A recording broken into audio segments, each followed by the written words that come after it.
Seguimos para a mensagem. Nós continuamos com a série O Caminho do Avivamento, com pregações em Neemias, e chegamos hoje a Neemias 11. Neemias 11, com essa mensagem intitulada Onde Deus Quer que Estejamos. Onde Deus quer que estejamos. Para iniciarmos, vamos ler apenas o versículo 2 de Neemias 11. Lerei este versículo. O povo bendisse todos os homens que voluntariamente se ofereciam ainda para habitar em Jerusalém. O povo bendisse todos os homens que voluntariamente se ofereciam ainda para habitar em Jerusalém. Vamos novamente orar. Pai nosso que estás nos céus, seja santificado o teu nome. A tua palavra proclama a tua santidade e é através dela que nós estamos aprendendo de ti, ouvindo de ti, tendo acesso à tua revelação. E nós confiamos no teu poder, nós confiamos na tua palavra, nós confiamos no teu Santo Espírito, confiamos na salvação que há em Cristo. Não confiamos em nós. Seja no pregador, seja nos ouvintes, não está em nós a nossa confiança, mas em Ti. Ó Deus, conduz essa pregação, conduz as lições que esse texto tem a nos trazer, conduz para que fale aos nossos corações. Seja o Teu nome louvado, em nome de Jesus. Amém. Onde estaremos? Onde estaremos? Depois de ouvir, crer, pactuar com outros irmãos, onde estaremos? Nós, em Neemias, podemos ver que, por causa da compaixão deste grande líder, ao ouvir, estando longe, em Suzã, ouvindo, ele se compadeceu e foi para a obra. A sua disposição o fez um líder da reconstrução dos muros de Jerusalém. Algo que ninguém previa em anos, foi feito em 52 dias, para a glória de Deus.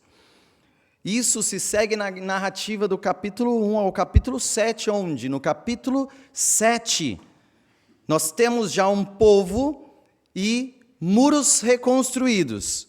E uma lista de nomes imensas lá, uma lista imensa de nomes das pessoas envolvidas naquele enredo. E se nós voltarmos lá para Neemias 7, versículo 4 diz: a cidade era espaçosa e grande, mas havia pouca gente nela, e as casas não estavam edificadas ainda.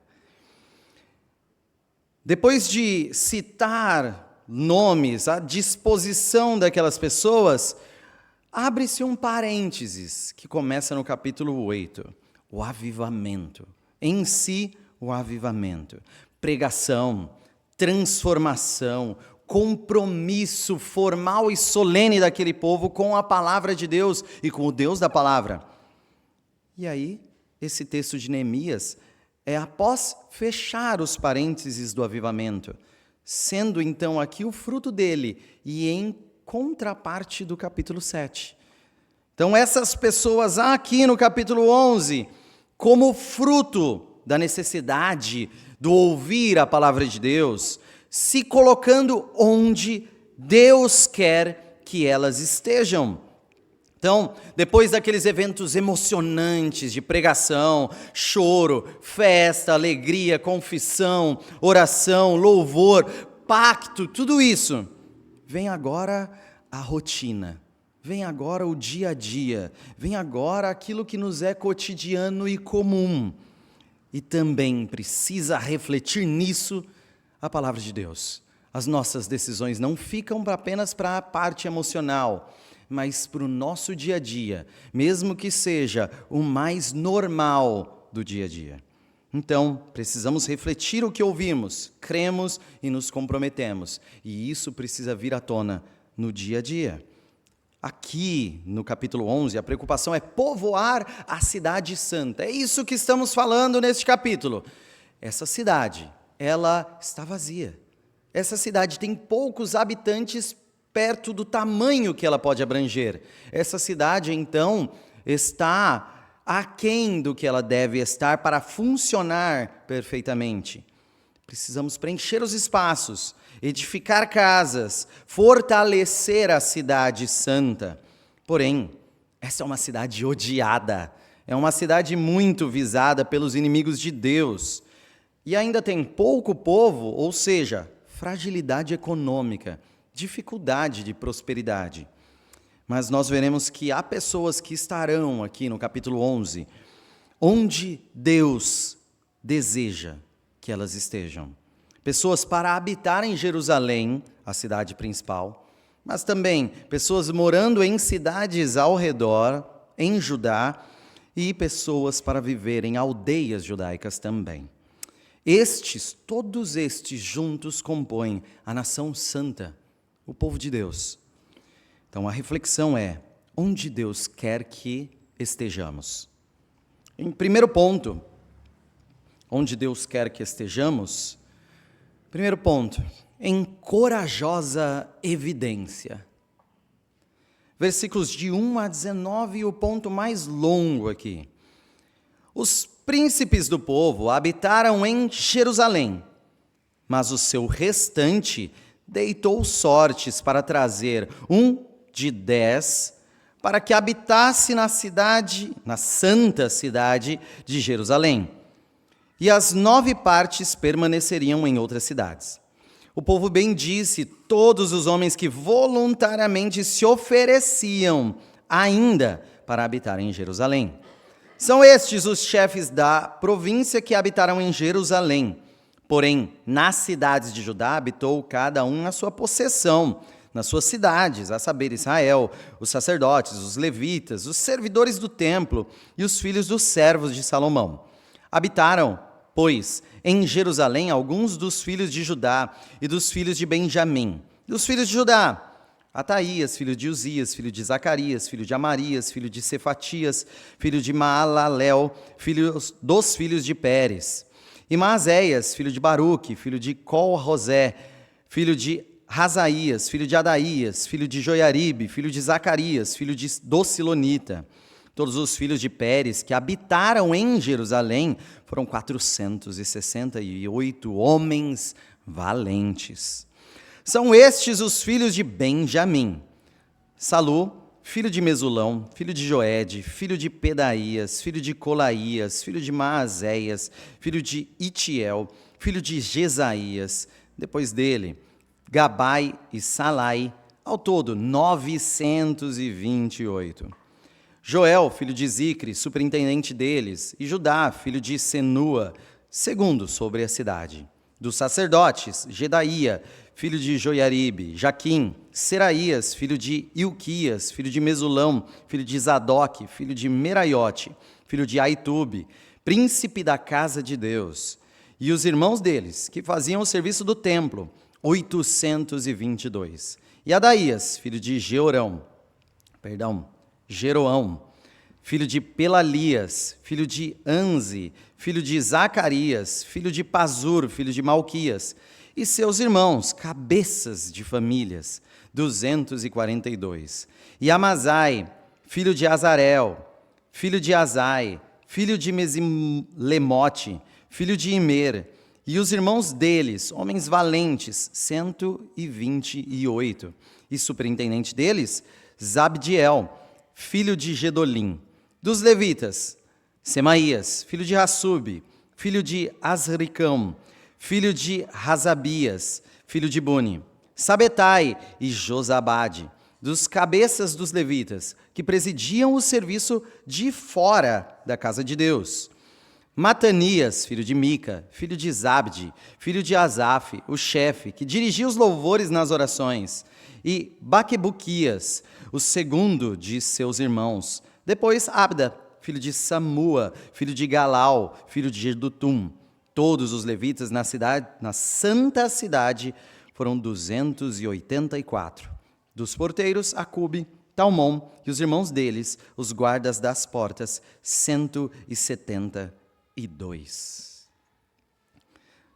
Tivemos então os reparos físicos nos muros. Tivemos os reparos espirituais no povo, mas a cidade de Jerusalém é uma cidade fantasma.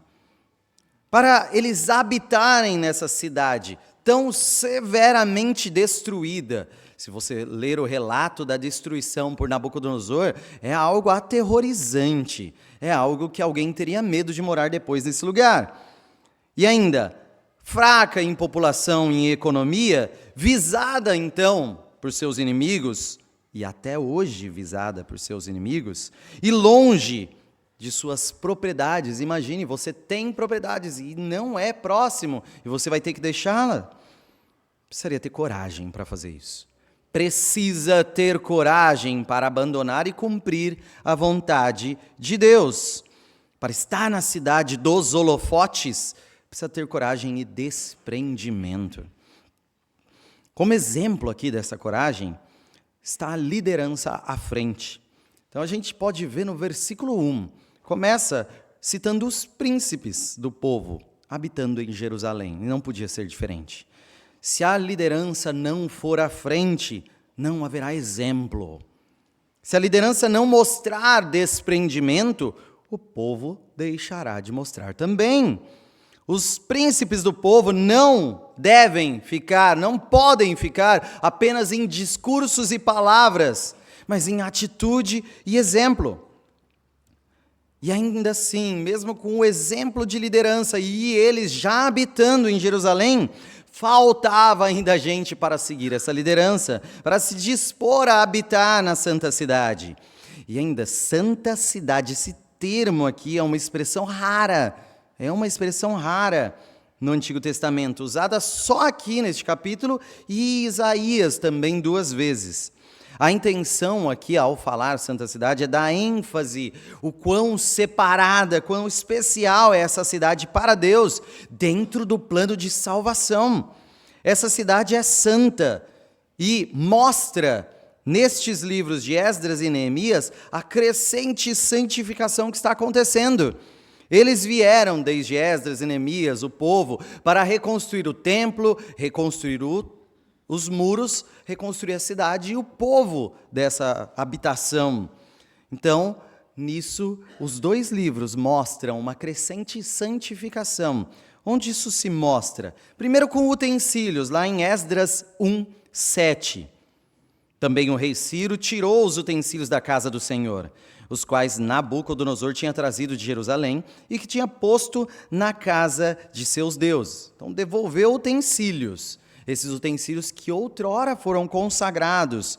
Isso fica mais claro falando aí aos sacerdotes. Os utensílios são chamados de santos e os sacerdotes também. Então, Esdras 8:28 diz: Disse-lhes, vós sois santos ao Senhor, e santos são estes objetos, como também esta prata e este ouro, oferta voluntária ao Senhor, Deus de vossos pais. Então, objetos santos, sacerdotes santos. Aí vem o povo é chamado de santo em Esdras 9:2.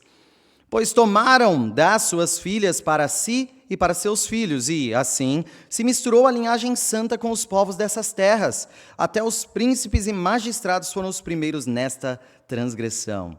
Então, aqui, questionando o povo se misturar, não podia o povo se misturar com outros povos, de outras crenças, de outros deuses, porque essa linhagem é santa.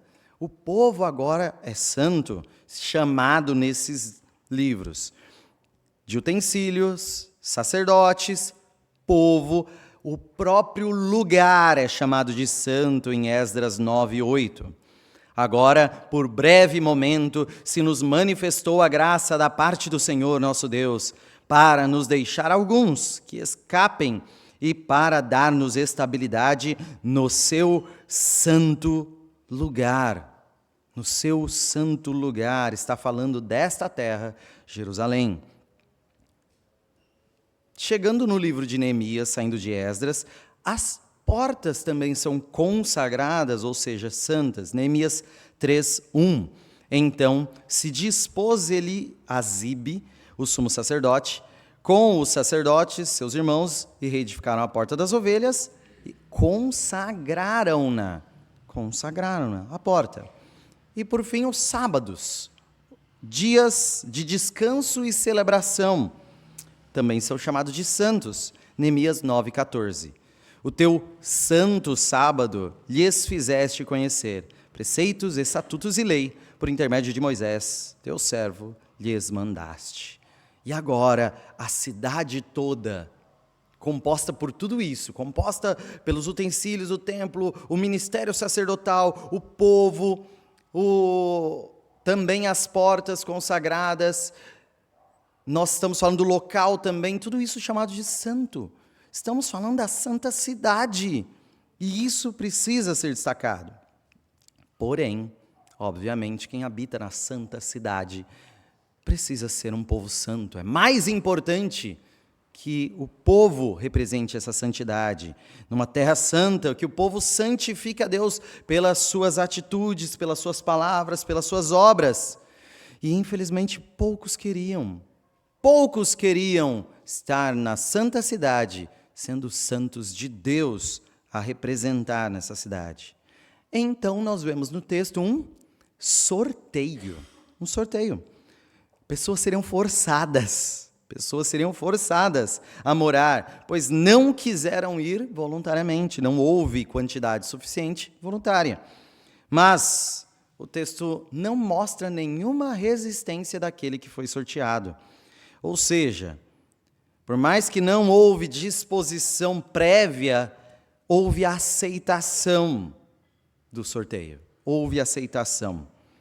Então, uma observação interessante aqui nesse texto é que, não só aqui, mas na Bíblia em si, sorteia-se. É comum a prática do sorteio para desejar que Deus determine o destino, que Deus determine o caminho. Então, um homem poderia escolher algo errado se dependesse só das suas preferências.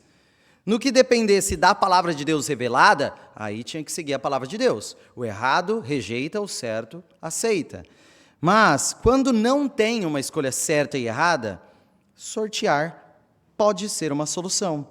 Que Deus defina quem deve ser aqui levado para lá, acreditavam eles.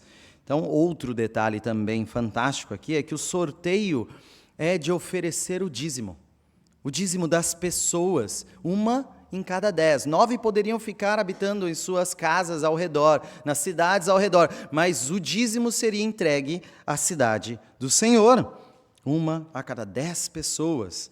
Então, mais uma vez na Bíblia, o dízimo é uma referência sobre como ofertar a Deus, mais uma vez.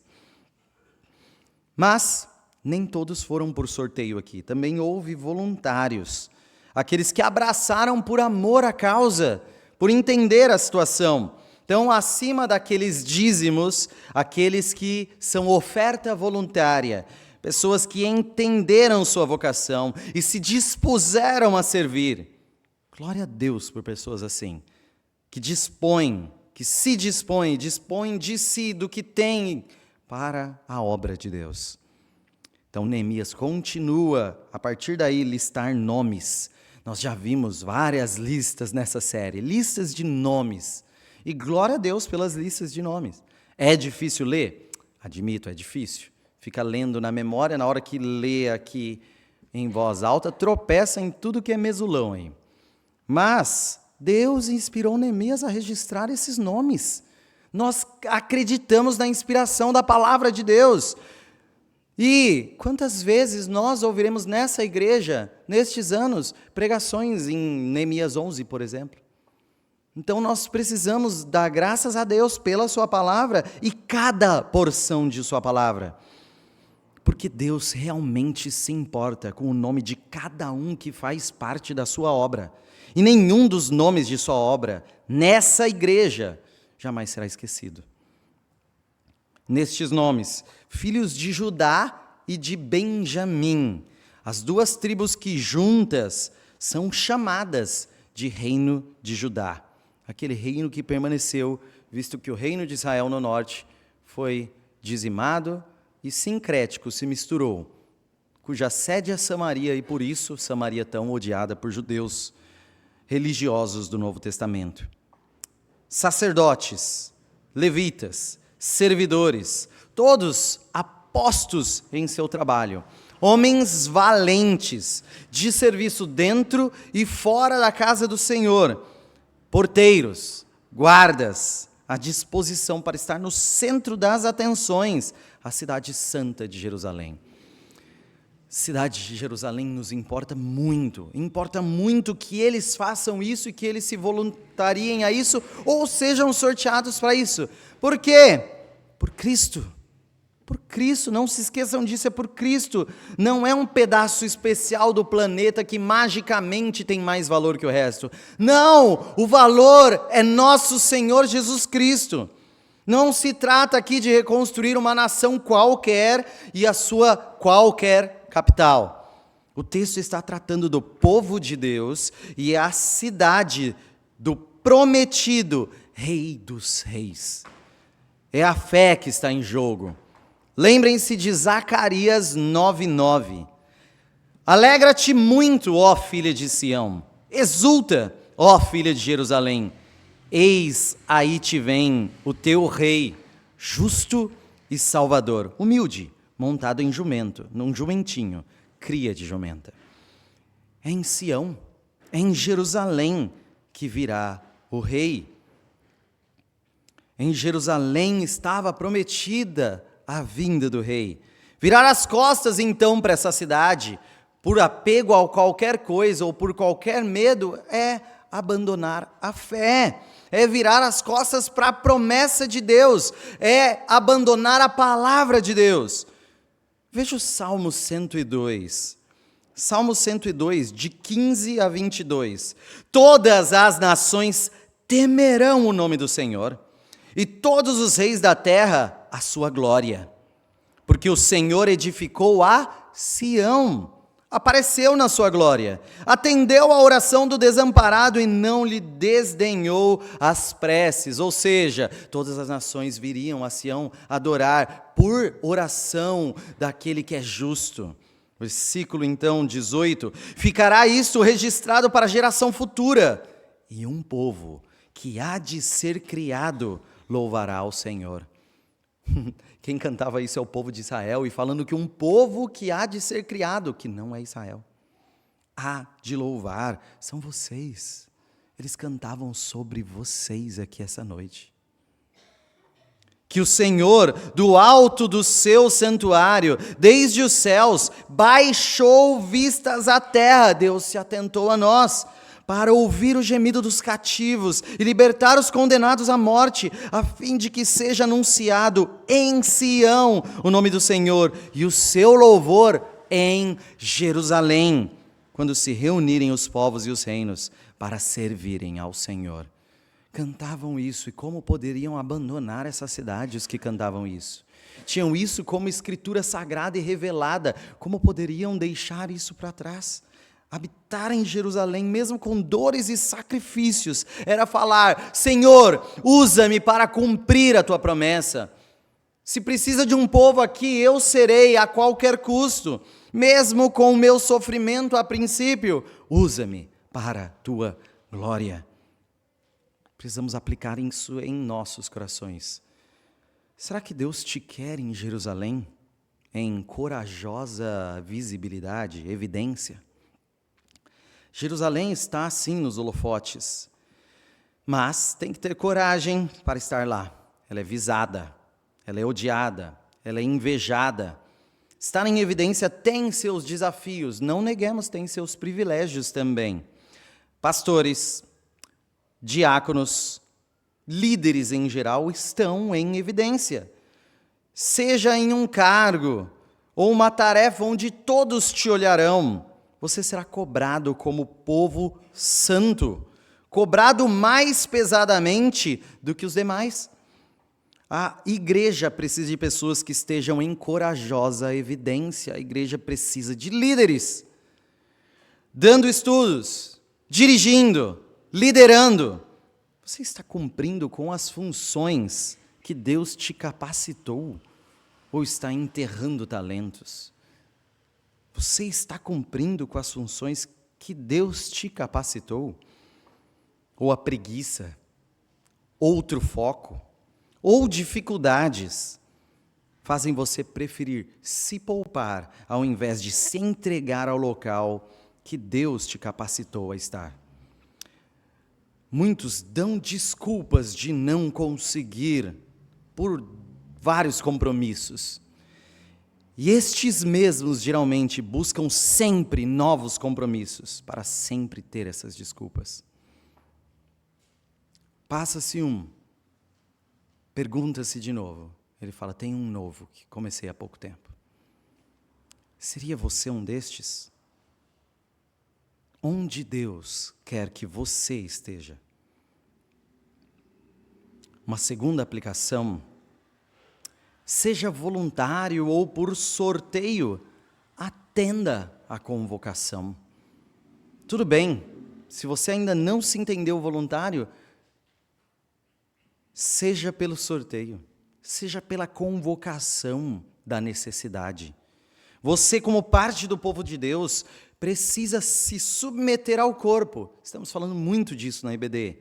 Se o corpo precisa de gente para a liderança, e é uma necessidade, não é um capricho, não é uma escolha, é uma necessidade e uma ordem divina para a igreja, se ninguém for voluntário, que haja incumbência de alguém. Que pessoas que não contavam com isso, não planejavam isso, ao ser apontado para eles em sortes, assumam a submissão ao corpo, à igreja, e arregassem as mangas. Se a igreja precisa, você pactuou-se a se dispor. Você se pactuou a dispor-se. A escolha da nova diretoria, por exemplo, está chegando. Você está submisso ou prefere o sumiço? Só tem um B de diferença aí, né? Você está submisso ou prefere o sumiço? Segundo ponto, versículos 20 a 24, em trabalho discreto. Também é outro lugar onde Deus pode querer você. Em trabalho discreto. O restante de Israel, dos sacerdotes e levitas, se estabeleceu em todas as cidades de Judá, cada um na sua herança. Os servidores do templo habitaram em Ofel e estavam a cargo de Zia e Gispa. O superintendente dos levitas em Jerusalém era Uzi, filho de Bani, filho de Razabias, filho de Matanias, filho de Mica, dos filhos de Asaf, que eram cantores ao serviço da casa de Deus. Porque havia um mandado do rei a respeito deles e certo acordo com os cantores concernentes às obrigações de cada dia. Petaías, filho de Mesesabel, dos filhos de Zerá, filho de Judá, estava à disposição do rei em todos os negócios do povo. Aqui, Deus abençoou tanto que, completando a população de Jerusalém, o povo pôde reabitar em suas próprias cidades, várias delas, então uma população muito maior fora de Jerusalém, segundo a herança correta de cada um, em justiça, em conformidade à lei de Deus, a divisão das tribos e dos locais e das famílias, e na herança de cada um, conforme a lei de Deus.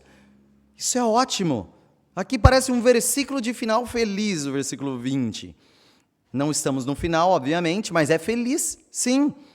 Dizer que os demais foram para suas cidades, em suas heranças, aonde eles pertencem, é paz demais aqui. Mas essa paz não quer dizer folga. Essa paz não quer dizer um descanso inerte, morando mais longe, mas ainda servidores do templo, obedientes, submissos, obedeciam ao superintendente, mesmo estando em outras cidades. Eles estavam sujeitos ao rei, e aqui é bem provável que seja o rei da Pérsia mesmo. Então, os reis do Império Persa mantinham práticas culturais locais, A gente vê isso desde Ciro I, quando já ordenou que o povo voltasse e reconstruísse o templo, aqueles que estavam cativos da Babilônia. Então era o jeito deles dominarem mais estavelmente do que a Babilônia, que oprimia os povos. Eles, então, liberavam os povos para manter a sua cultura, a sua religião, seu templo, os seus costumes. Esse era o modo persa, diferente do babilônico. Então, os cantores, por exemplo, nós temos arqueologicamente isso, eram geralmente financiados, organizados e orquestrados pelo próprio império para manter as culturas locais. É uma forma de controle também, tá? Então, aqui, pela descrição do texto, eles tinham obrigações de cada dia. Não era só chegar e cantar. Não era só dedicar o mínimo. Era empenho diário, obrigações, dedicação, seguindo então as regras do império, mas servindo ao povo de Deus. Eram aqui todos, serviam em todos os negócios do povo. Precisamos aplicar também isso em nossos corações. Será que Deus te quer nas cidades ao redor, em um trabalho discreto? Nem todos vão estar nos holofotes de Jerusalém, obviamente. Trabalhos extremamente importantes, às vezes, não aparecem tanto aos olhos de todos. Irmãos que zelam, arrecadam, pagam, secretariam, organizam, às vezes não são vistos tanto quanto os que falam em microfones, mas têm importância total para a obra ser feita. Será que Deus te quer aqui? Será que Deus te quer nessas cidades ao redor em um trabalho discreto? Também, o trabalho da igreja também é sujeito à Pérsia. O trabalho, então, do povo de Deus também é sujeito à Pérsia. Por mais que sejam servidores de Deus, no templo de Deus, também eram submissos ao rei estrangeiro, rei fora do povo de Deus. E também é assim na igreja, a igreja tem CNPJ. Obedecemos a Deus, mas obedecemos ao Lula. Obedecemos a palavra de Deus acima de todas as coisas, mas obedecemos à legislação. Precisamos ser exemplos em cumpridores da lei, como cumpridores da lei. Até quando for para o nosso prejuízo, como ensinou o David no domingo anterior, em outro contexto, obviamente, mas pela graça, pelo exemplo de Cristo, soframos porque somos servos neste mundo. Essa é a nossa identidade em Cristo. Que a igreja seja exemplo de cidadania, respeito e ordem. Este é o papel da igreja, submisso primeiramente à palavra de Deus. E como terceiro ponto, versículos de 25 a 36. Talvez, então, em simplicidade fiel. Quanto às aldeias, com os seus campos, alguns dos filhos de Judá habitaram em Kiriat Arba e suas aldeias, Dibom e suas aldeias, Jecabzeel e suas aldeias, em Jesua, em Moladá, em Bet-Palete, em Hazar-Sual, em Berseba e suas aldeias, em Ziclag, em Mecona e suas aldeias, em Enrimon, em Zorá, em Jarmute, em Zanoa, em Adulão e nas aldeias delas, em Laquis e em seus campos, em Azeca e suas aldeias. Acamparam-se desde Berseba até o vale de Rinom. Os filhos de Benjamim também se estabeleceram em Geba e daí em diante, em Micmas, Aia, Betel e suas aldeias. Em Anatote, em Nobe, em Ananias, em Razor, em Ramá, em Gitaim, em Hadide, em Zeboim, em Nebalate, em Lode e em Ono, no Vale dos Artífices. Nos levitas havia grupos tanto em Judá como em Benjamim. Olha, é difícil ler os nomes, mas eu vou sentir saudade. No capítulo 12 vai ser o último. Vou sentir saudade de ler, ou de tropeçar lendo. Bom, alguns aqui sequer moram em cidades, em aldeias. Às vezes pequenas, às vezes maiores, mas citadas por nome aqui, importam. Esses nomes das aldeias também são citados em Josué 15. Praticamente todas elas, exceto de Bom, Jesus e Meconá, todas elas estão lá em Josué 15. Mas eu não vou ler de novo, eu prometo. No momento em que o povo estava vindo a possuir com Josué a terra prometida, esses lugares já estavam sendo definidos como limites e locais tradicionais de Judá. Então ele falando de cada tribo, olha, nós estamos chegando na terra prometida, você ficará aqui, você aqui, você aqui. Então, Judá, desde essa aldeia, aquela. Então, ali já tem o nome de todas elas e elas estão sendo novamente habitadas. Isso é glorioso. Então, vemos essa importância daqueles que não estão no centro, mas também que estão no interior, seja no sustento ou no trabalho, seja aqui em Jerusalém ou lá em Bet-Palete, locais para criar, cultivar, sustentar o povo de Deus. Juntos, Jerusalém, cidades e aldeias formam a nação santa de Judá, povo de Deus. Mas, mesmo sendo simples aldeias, temos aqui nomes como Betel, de Benjamim, e Adulão, de Judá, com importantes papéis na história do povo de Deus, que já foram citadas com destaque, aldeias. Exemplo de relevância aqui é Kiriat Arba, que é Hebrom, local da morte de Sara, por exemplo, em Gênesis 23, 1 e 2, tendo Sara vivido 127 anos, morreu em Kiriat Arba, que é Hebrom, na terra de Canaã. Veio Abraão lamentar Sara e chorar por ela. Mas esse mesmo local é concedido a Calebe, por sua fé e perseverança em seguir a Deus em Josué 14, de 13 a 15. Josué o abençoou e deu a Calebe, filho de Jefoné, Hebrom em herança.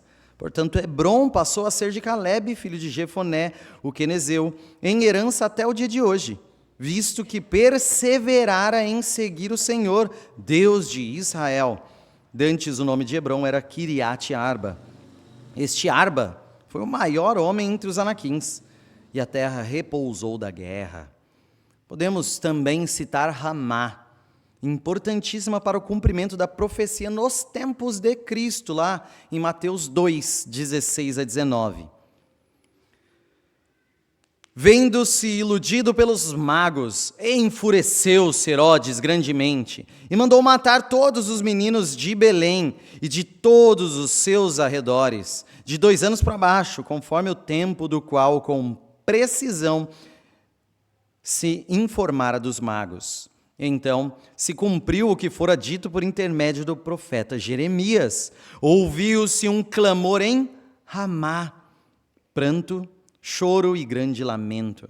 Era Raquel chorando por seus filhos, inconsolável, porque não mais existem. Essas aldeias, apesar de simplicidade, fiéis, de importância indiscutível, para nosso Senhor Jesus, a mais simples aldeia tem importância, e Ele mostra isso no ministério dele. Vejam Lucas 13, 22, e olha a importância desse texto para esse Lucas 13, 22. Passava Jesus por cidades e aldeias, ensinando e caminhando para Jerusalém. Passava Jesus por cidades e aldeias, ensinando e caminhando para Jerusalém, para aquilo que foi a nossa salvação, esse resgate, esta população, este movimento, fez parte. A história é construída com pequenos pedaços, que são importantes pela gestão divina, não pelo valor do pedaço em si. No plano do Mestre, no plano de Cristo, cidades e aldeias foram caminhos, foram pavimentando aqui onde ele passava, ensinava, curava, servia, pavimentando o caminho para Jerusalém. Seja a santa cidade, sejam as cidades ao redor, sejam as aldeias, em simplicidade fiel, todas fazem parte do cuidado, do zelo e do povo de Deus. Precisamos aplicar isso. Será que Deus te quer nas aldeias em simplicidade fiel? Algumas pessoas não estão em cidades, nem em Jerusalém, nem outras, mas em simples aldeias. Em nossa aplicação aqui que nós estamos fazendo, também temos pessoas que não estão em ofícios, não estão em cargos, mas estão em pequenos grupos. Estão perguntando e colaborando nas reuniões, estão orando de joelhos, clamando, estão contribuindo, doando, sustentando. Pessoas que estão sempre lá, há muito tempo, há anos, fielmente. Talvez você seja um destes que Deus quer neste lugar, sem cargos, mas com serviço. Sem liderança, mas com responsabilidades como cristão. Os pilares da igreja, às vezes, são irmãos assim. São essas orações, são essas contribuições, são essas exortações, são esses sorrisos, são essas presenças constantes que são os pilares da igreja, muitas vezes. Por isso, Paulo escreveu em 1 Coríntios 12, a partir do 20 ao 26, o certo é que há muitos membros, mas um só corpo. Não podem os olhos dizer à mão, não precisamos de ti, nem ainda a cabeça aos pés, não preciso de vós. Pelo contrário, os membros do corpo que parecem ser mais fracos são necessários, e os que nos parecem menos dignos no corpo, a estes damos muito maior honra. Também os que em nós não são decorosos, revestimos de especial honra.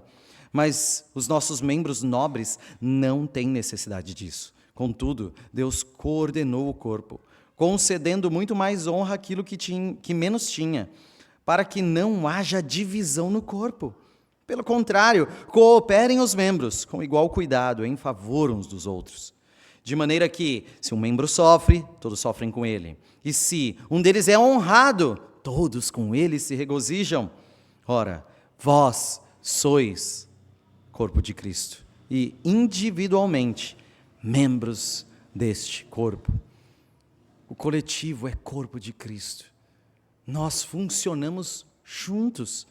Nós somos membros e carecemos uns dos outros, e o funcionamento é só na unidade. O funcionamento é só na unidade. Você está, como membro, fazendo o seu papel? Como membro, você está onde Deus quer que você esteja? Onde Deus quer que estejamos. É da palavra de Deus, da oração e da disposição do coração que nasce essa resposta. Onde Deus te quer.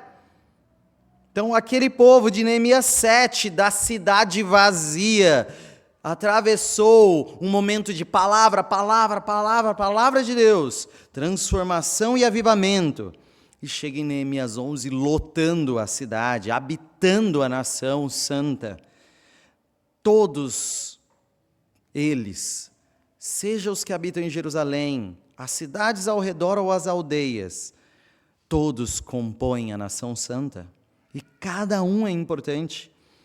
Este é o corpo de Cristo, que o próprio Jesus comprou e resgatou com o seu sangue. Vocês são esse corpo. Vocês. Onde Deus quer que você esteja. Às vezes você pensa, eu não estou pronto para estar lá. Esteja lá. Esteja lá. Onde Deus quer que você esteja. Nunca subestime a importância de simplesmente estar no lugar onde Deus quer você. Às vezes, apenas de estar lá, tudo vai fazer sentido. Nunca subestime a importância de simplesmente estar presente no lugar onde Deus quer você. Vamos orar. Glorioso Deus, Santo e Eterno Pai, Nós louvamos, agradecemos porque miseráveis foram trazidos à riqueza da graça. Ó Deus, a tua misericórdia nos alcançou e nos trouxe. E tu, pela tua ordem, pelo teu plano, pela tua sabedoria, fizeste a igreja dependente de membros, diferentes, não iguais, com características e dons diferentes, não iguais, complementares e que carecem uns dos outros. Ó Deus, o teu santo lugar, a Jerusalém celeste, é habitada por todo aquele que está servindo a Ti. Ó Deus, nos conduza onde Tu queres que estejamos. Nos conduza a estar na brecha, nos conduza a estar trabalhando, nos conduza, ó Deus, a fazer a Tua vontade. Clamamos a Ti, em nome de Jesus. Amém. Passo a palavra para o